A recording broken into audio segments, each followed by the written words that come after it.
ဒီစကလုံးကဗမာတွေသိများပါတယ်မာယာမူရမာယာများတယ်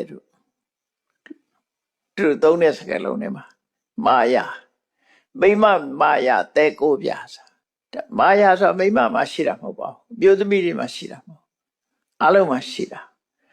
မာယာရဲ့အဓိပ္ပာယ်ကိုနားလည်အောင်မာယာဆိုတာဘာခေါ်တာတုံးဆိုဒီတုတ်ကိုဖွင့်တဲ့ထက္ကရာဆရာကတော့ဝေဇနိကစရိယဖုဒမာယာလှည့်စားတဲ့သဘောရှိနေတာကတစ်မျိုးတစ်ဖက်သားကိုထင်စေချင်တာကတစ်မျိုးအရှိကိုဖုံးကွယ်ချင်တာအရှိကိုဖုံးကွယ်ထားပြီးမရှိတာကိုသိစေချင်တာအဲ့ဒါကိုမာယာပြောရမယ်ဆိုလို့ရှိရင်ဘာတော့ကိုဟာမကောင်းတာလုပ်ပြီးမကောင်းတာလုပ်သူလို့အသိမခံချင်တာမာယာဟုတ်လား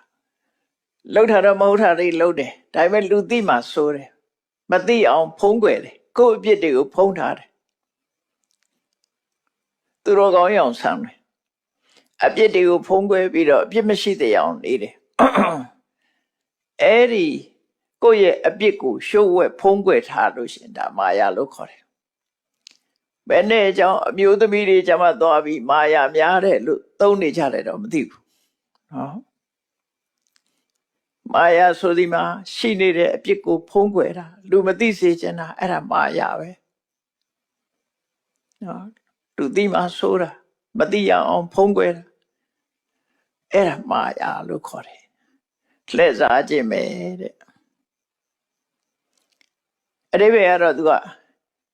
အဓိပ္ပာယ်ကောက်တဲ့အခါကျတော့တဏှာကိုပဲကောက်တယ်ဘာလို့လဲဆိုတော့ကိုဒီမရှိတဲ့ခုံတစ်ခုအရှိလုပ်ချင်ကို